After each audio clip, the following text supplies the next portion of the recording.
Hello everybody, and welcome to this video, which is kindly sponsored by Squarespace. And today we're going to be editing a page I established in a previous segment. So this is the other channels that Drac recommends page. Previously I put 6 channels on, and as you can see I just need to go to edit content, and I can just add more entries to this particular page. I'm going to add a total of 9 entries. There we go. And then as before, just go to each individual entry, go into it, select add an image. So obviously that'll be the channel image for each channel.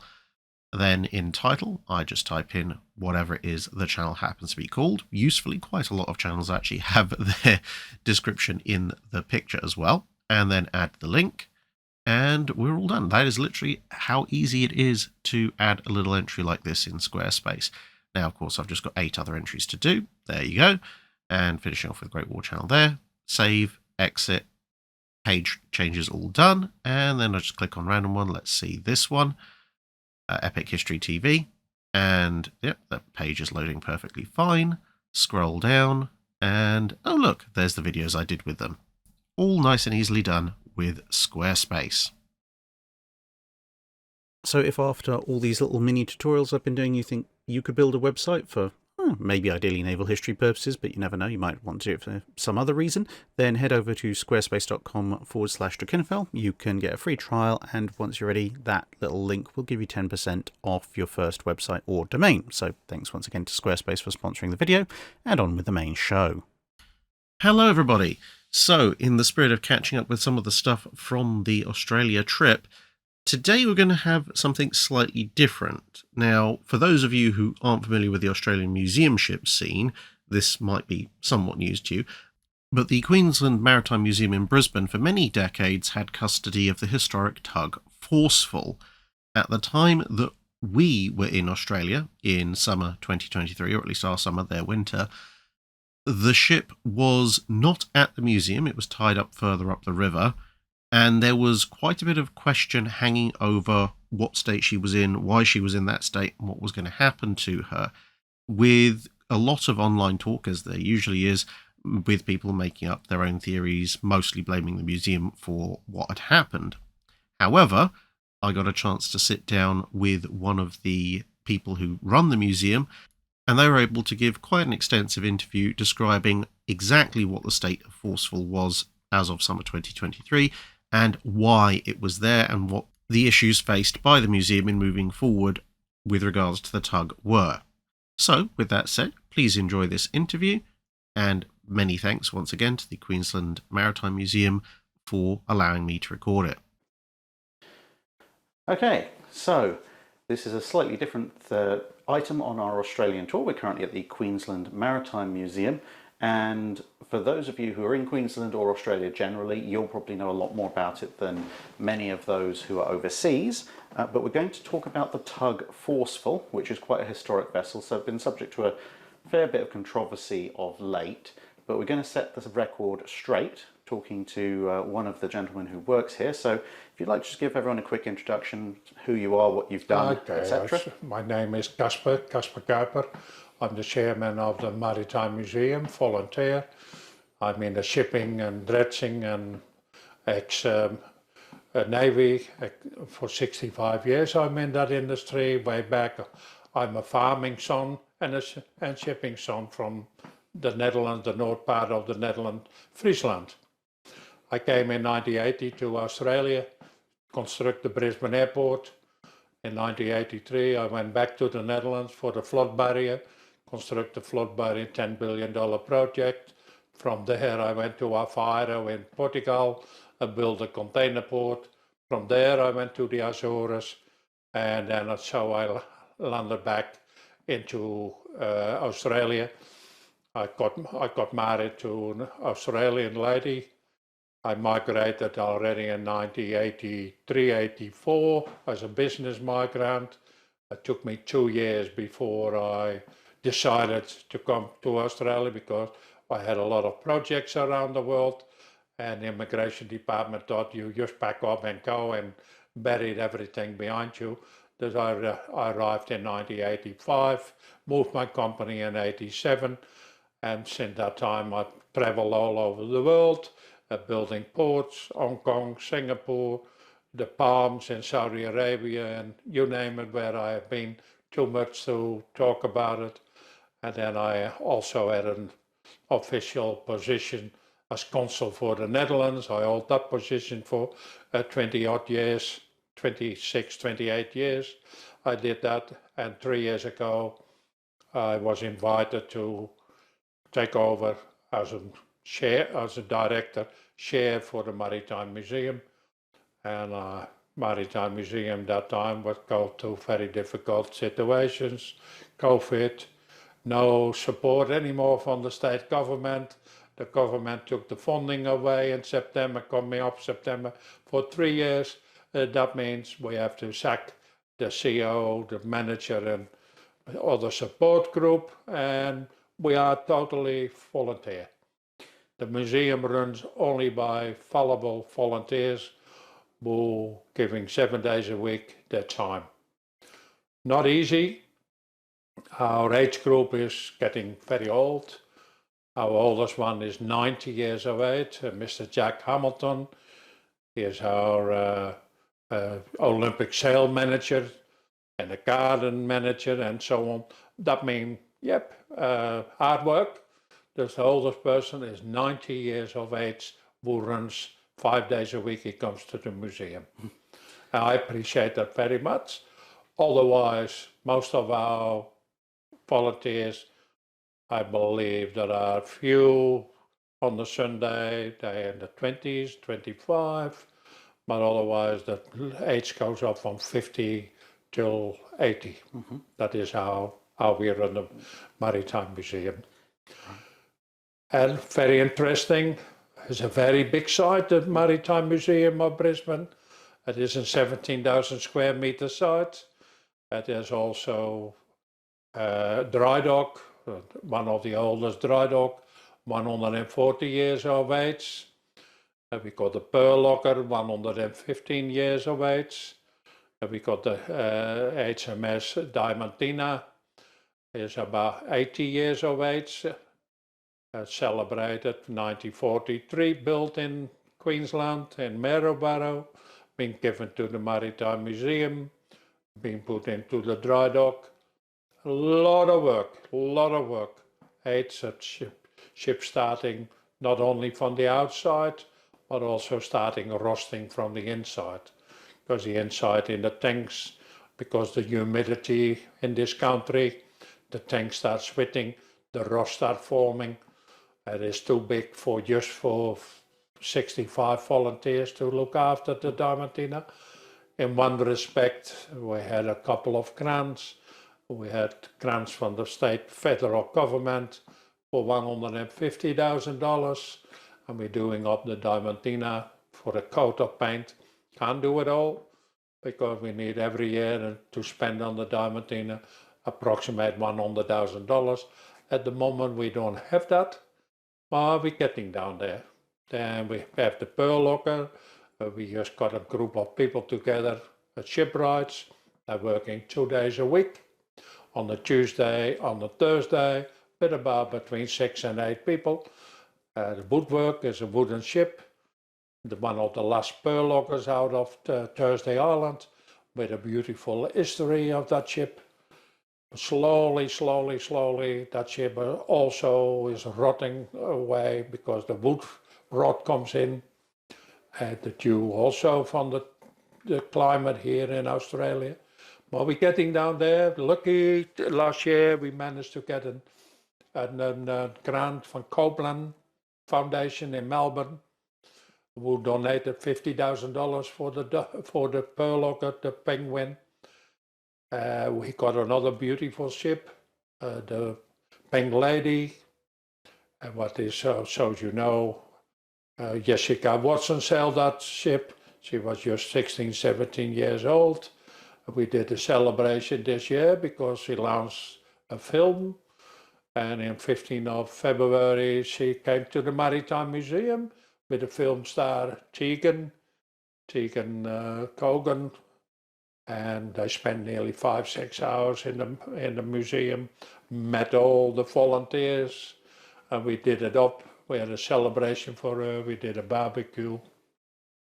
In the evening, we were invited for a celebration for the book and also for the film that was launched in the Powerhouse here in New Farm, and it was a very success. That lady, a fantastic woman. You can see still the pain on her face.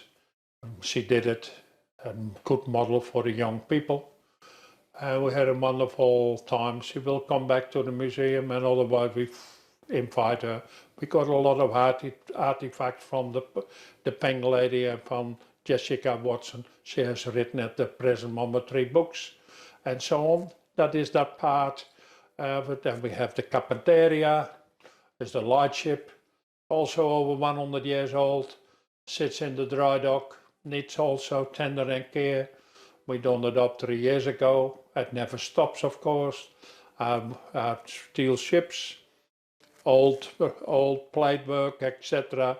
The rust coming through it. I mean, the Maritime Museum is daily, looks like a shipyard to repair and make it fresh and make it applicable to the public.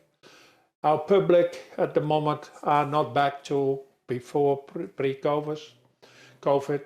I mean, we had one good month this year. There was 2,000 visitors.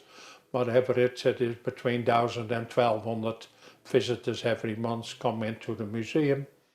That means we only live from the visitors. We charge for an adult $18, $15. We give discount to pensioners and people from the Navy and certain ages have free of charge, etc. So on. So that means it's not easy to run the museum. So as you know, we are not for profit. Our members are very low. We would like to entice more Australians, Queenslanders becoming a member of the Maritime Museum. At the present moment, our membership is about 120. It's fallen back a little bit. I think it's the age group, maybe also ourselves, that we are not active enough to get outside to generate more interest to become a member for the Maritime Museum. But we knew, we all freelance people, volunteers. We don't have everyday administrators. That's why we're falling back in a little bit in administration and paperwork. And then it comes back. We got a lot of artifacts. We got over 5,000 artifacts. We got the biggest light ship and light collections in Australia. I don't know in the world, but for Australia we have a very large lighthouse collection. We're very proud of it. We got unique ships, unique artifacts and so on. I'm sitting here at the moment in the Lucinda. The Lucinda was given to us as a smokehouse. Was on the ship and far advanced 100 odd years ago.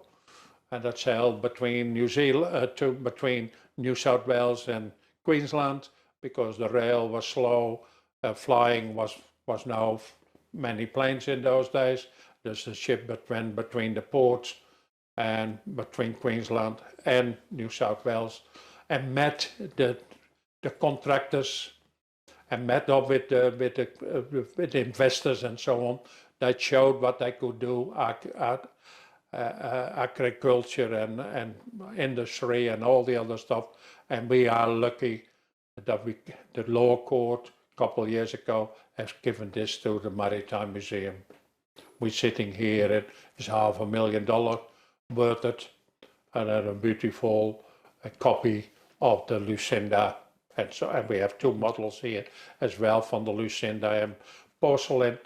And many, I can go on and on and on. We have so many collections here that is worth it to come and visit us and spend the time in the Maritime Museum. Then I come back to our beautiful Forceful. Forceful was given to us by a tugboat company, and unfortunately, when it was given to us, everybody was enthusiastic. They didn't make a business plan.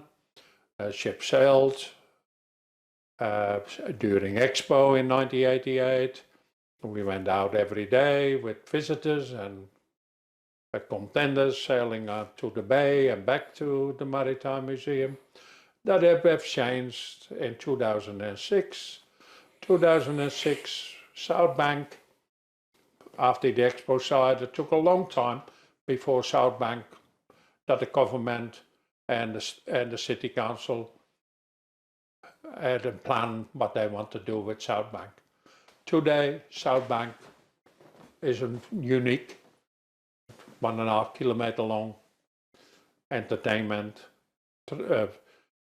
parks, good for the Dutch, to the Australian and the citizens from Queensland and from Brisbane.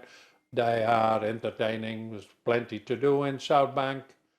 Universities are there, restaurants are there, anything you like to do, swimming pool, sporting grounds, and the Maritime Museum is on the end of it. And so, as you know, there's a master plan done up last year that South Bank, slowly, South Bank is state government, a lot of, how you call it, the units being built. They're paying rent and paying land taxes and paying rates to the city council, etc. Generate a lot of income for the state government. That means Maritime Museum, 17,000 square meter land, prime, very prime land. On the end of it, on the end of the line, I call that. It is just 100 meters and you're already on Kangaroo Point. There's our future for the Maritime Museum. I think we will get a new museum, what is on the master plan. We lose most of our land.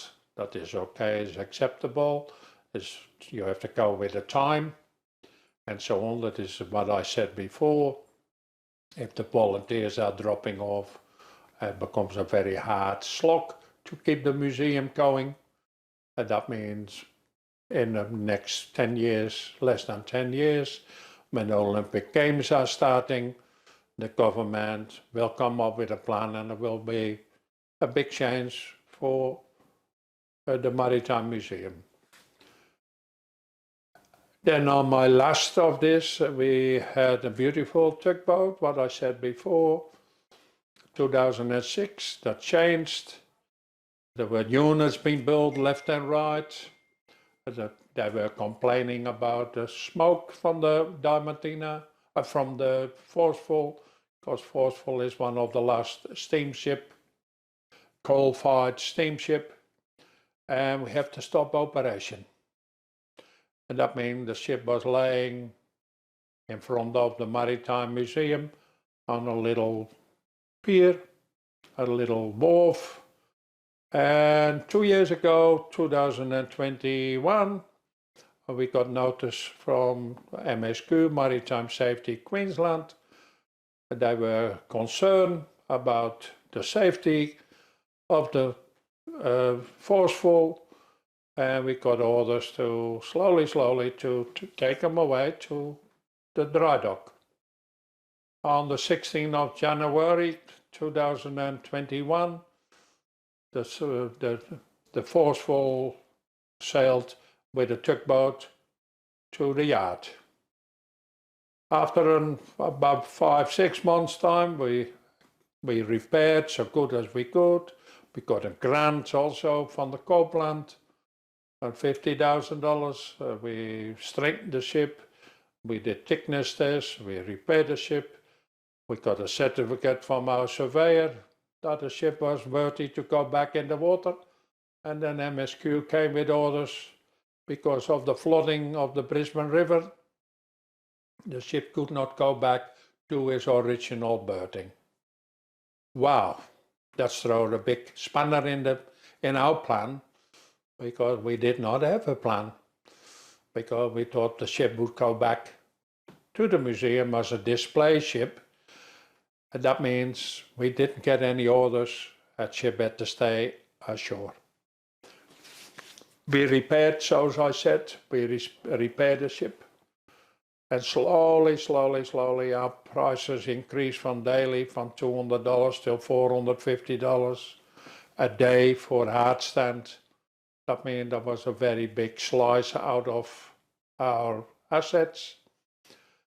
And we are still, after 28 months, January, 29 months, the ship is still at Marie on the yard, and we've been threatened by the ship owner, ship dry dock owner who owns the yard, that it's time to remove the ship, the Forceful, from their original place, but was temporary. Okay, what do we do now? We're back to the board. We had interest about 15 months ago from a group of developer, BMI, Balfour and Michael Irvine, and they showed interest for the Forceful. And everything was nearly signed. I still got it in writing that they were taking the Forceful and it would be lifted on their shoreline. We did everything. We were ready to lift it with a St. Vincent, an A-frame, who could lift up to 500-600 ton. When we did investigation near the shoreline, and we find out that the draft for the St. Vincent was too large and that needed dredging. I mean, the project was stopped. We had a deal with the casino. They were using a big crane that could lift 600 ton with a span of 36 meters. But then in December 2022, January, the previous owners, BMI Group, Balfour, Michael Irvine Group, BMI, they came in a dispute with another billionaire, Mr. Trevor Lee, who had any objections to put the Forceful on the side due to visitors obstructing his meatworks, because he had big trailers coming in and Frico trucks did not suit him, and they sue each other in the land court, and that's why the project was stopped. Then we had another contender, North Shore. They were interested in the Forceful to put it on our shore. When they saw the ship, 37 meter long, 5 meter wide, 7 meter high, wow, they shied away from it. And I said, it's too large for us to put it on North Shore near Hamilton. That fell over. Then we had another, about a month ago, we had Southport City Council. They came interested in it, and they approached the Maritime Museum, and they asked us if that maybe we were prepared to take it over and use it as a diving site in Southport, 2.5 kilometers offshore. And of course we were interested in it. And on the end of it, they came to the solution when they had meetings with Maritime Safety Queensland, with the general manager, Mr. Cal Dillon, who have scuttled before a Navy ship, the Tobruk, and the costing of that Navy ship was $7 million. And at the present moment, they did a rough calculation that the Forceful, when it would be sunk, and holding cost and the permit between 2 and 3 years before you got a permit to do this, would swallow up between $2 and $4 million. That means there was not any more a business case for the city of Southport. Well, that was terminated. Then we had another group of people who were prepared to take it from Melbourne. And when did they do their costings, they shied away too and said it's too big for us. Then we tried Cairns Cross Dry Dock, if they could have it ashore. We were unsuccessful because the site was just sold to another investor, and it was not mentioned to them, and the contract is still not totally signed. That means they could not change there. That means that is also no more option.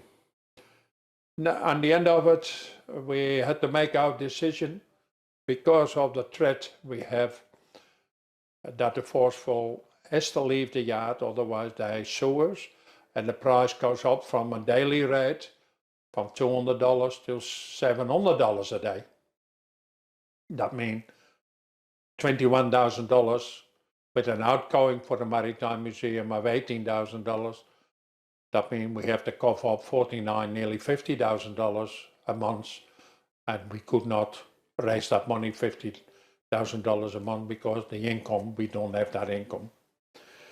So we back to the board of directors, and we come now to a conclusion that the Forceful, as the last resort, the Forceful will be scrapped. A beautiful ship, 98 years of age, built in Scotland, did enormous work on the Brisbane River, a lot of history about it, but that doesn't make any difference in Queensland history of no history. There is no appetite outside of the Maritime Museum. We tried to raise money, and we did not. We maximally raised $10,000. At second of all, I still negotiate with the BMI group. There is still maybe a possibility with the Mammoth group, who does transport over the road. If the owners from BMI group, who I have approached last week again, that they maybe still take the plunge to put the Forceful on the site in Balimba area, in Colmsley. Then today I received another email from across the road in New Zealand, from the city of Dunedin, and there's a group of people, and the Lord Mayor would like to look at it. Maybe the Forceful would go to New Zealand. We don't know how much the cost would be to transport it.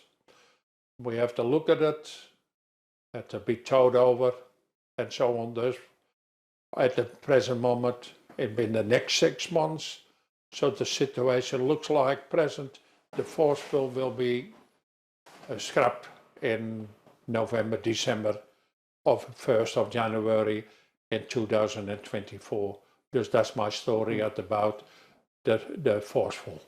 Fair enough. So, just to be clear to everyone, the Queensland Maritime Museum has absolutely zero interest in seeing the ship scrapped, and if there's any other possible alternative. And as you said, she's been at her mooring point on the river for years, decades even, but for some reason the state authority has decided, apropos of pretty much nothing, that something that was safe for several decades is now apparently unsafe, and they don't want to let you have her moored there. And that's the root cause of all the problems. If they could just acknowledge that, you know, nothing's gone wrong with the poor ship for 20 years, she's in a floatable condition, she's not going to sink. You could literally tie her off there and she'd be perfectly fine, except for politicians who have no clue about what rivers do, what ships do, or really what anything does in reality, which is a huge shame. But, you know, unless they grow a brainstem and decide that, you know, even, as you said, even on a temporary basis, even if she is ultimately going to go and live somewhere else, they could at least give a temporary mooring permit for 6 months, 8 months, 12 months, and then at least you'd have somewhere to sit, not in the shipyard racking up bills and everything. So yeah, I mean, if you happen to live in Brisbane or the local area, you could maybe hope or write to some politicians and encourage them to learn the laws of physics and that rivers don't magically become unsafe for no apparent reason, especially after the ship's been in dry dock. She's in better shape now than she was a few years ago. But we will see what happens, and well, you never know. Maybe she'll get a new home. I think we're all hoping for that, aren't we? But we shall see. Yeah. But yeah, we thought it would be a good idea to clear up the record for everybody so they understand this is absolutely not something that Queensland Maritime Museum want to happen. It's not something that any of us as lovers of naval history want to happen. But we're currently held hostage by the short-sightedness of people who don't understand ships or history or rivers or physics or much of anything really outside of politics, and we all know what we think about that. So with that, we're signing off for this video. Thank you very much, and well, hope to see you again in another video, everyone. Bye.